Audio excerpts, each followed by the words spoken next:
here, your favorite ginger bibliophile, and I hope you're in the mood for another Grimm tale. And if not, check the description box down below. I've got all the puppies and the kitties and all the other fun bookish stuff you're really here for. But we're gonna keep trying to read through this whole massive collection. And so we've got another one that I have never heard of before. Not really surprising. There is only 200 something. Let's see.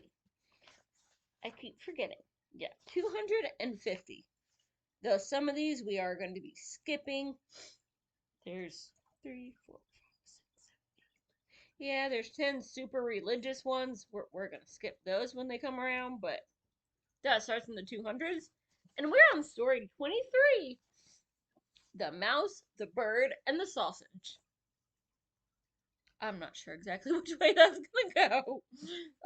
My mind, I have been around humans too much, and yeah, that could go a few ways, but this is a children's story, but it's a dark one, so let's get into it and see what happens.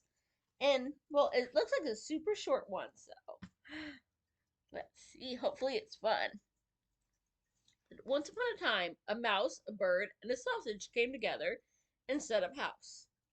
Is there a kind of sausage that I don't know about? Because, well, last I checked, links of meat could not help set up a house. For a long time, they lived together in peace and happiness, and they managed to increase their possessions by a considerable amount. The bird's job was to fly into the forest every day and bring back wood.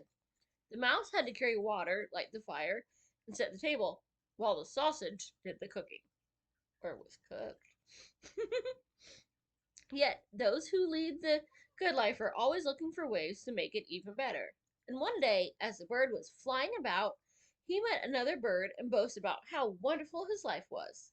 But the other bird called him a poor sap because he had to do all the hard work while his companions just enjoyed themselves at home.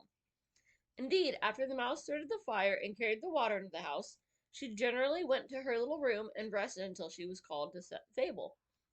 The sausage always stayed by the pot and kept an eye on the cooking, and right before mealtime he usually slid through the stew or vegetables to make sure everything was salted and seasoned properly. And that was all he did. When the bird came home and laid down his load, they would sit down at the table, and after finishing the meal, they would sleep soundly until the next morning. Such was their glorious life. However, the bird had been disturbed by what the other bird had said, and next day he refused to fly into the forest. He told his companions that he had been their slave long enough, and that they must have taken him for a fool. He demanded that they try another arrangement. The mouse and the sausage argued against this, but the bird would not be denied. He insisted that they try a new way. So they drew lots, and it fell upon the sausage to get wood from then on, while the mouse became cook, and the bird was to fetch water. What happened? After the sausage went to fetch the wood, the bird started the fire, and the mouse put the kettle on the stove. Then they waited for the sausage to return with the wood for the next day. However, the sausage was gone so long that the other two had an uneasy feeling, and the bird flew out a little way to meet him. Not far from their home, however, he encountered a dog, and he learned that this dog had considered the sausage free game and had grabbed him and swallowed him down. The bird was furious and accused the dog of highway robbery, but it was of no use, for the dog maintained he had found forged letters on the sausage, and therefore the sausage had had to pay for this with his life. Or it was a doggy and a piece of meat that somehow was sentient. Now the bird sadly picked up the wood and carried it back home.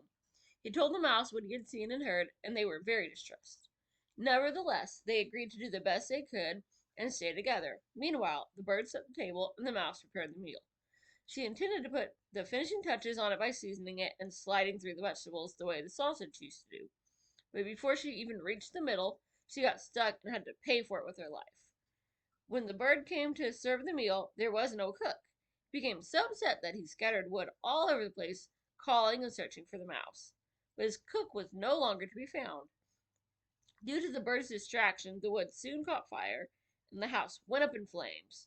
When the bird rushed to fetch some water, however, the bucket slipped and fell into the well, dragging the bird along. Since he could not get himself out, he was left to drown. Well, that took a dark turn really quick. I'm so confused what the heck this sausage thing is. Like, is that an old timey, you know, term for a vole or so? I have no idea.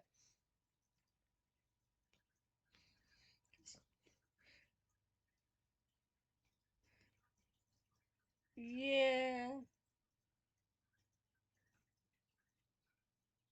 Uh, yep. Internet is not helping, thankfully. Other than to go, oh yeah, the little wiener dog. So yeah, I don't know what on earth that sausage is supposed to be. I'm gonna go with case of really bad what the heck translation, and nobody had sense. But anyways, that was a quick, fun little tale. Hopefully you enjoyed that, and I will see you next time. Bye. Happy reading.